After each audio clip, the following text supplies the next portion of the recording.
மற்றவர்களுக்கு உதவி செய்து பழக்கப்பட்டு விட்டால் அந்த நிலையில் இருந்து நம்மை மாற்றிக்கொள்ள முடியாது. நமக்கு காசு இருக்கோ பணம் இருக்கோ இல்லையோ, மற்றவர்களுடைய துயரை நம்ம தீர்க்க ஆரம்பிச்சோன்னு வச்சுக்கோங்க, அதில் இருக்கிற சுகமே தனி. அதுதான் இவர் பழக்கப்படுத்திட்டார். பொருள் கரைஞ்சு போச்சு, கடன் கேட்டால் கொடுக்கறதுக்கு ஆள் இல்லை, மனைவியோட தாலியை விற்று செலவினங்களை பார்த்துக்கிறார்.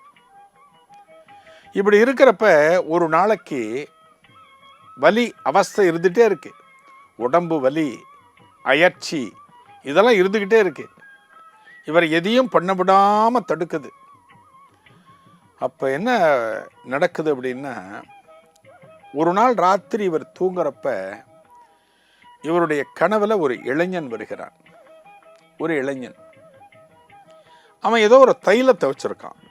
ஒரு தைலம், ஒரு பஞ்சு, காட்டன் இருக்கு பார்த்தீங்களா, ஒரு பஞ்சு அந்த தைலத்தில் நினச்சி அதை எடுத்து அவருடைய உடம்பு முழுக்க தடவி விடுகிறான்.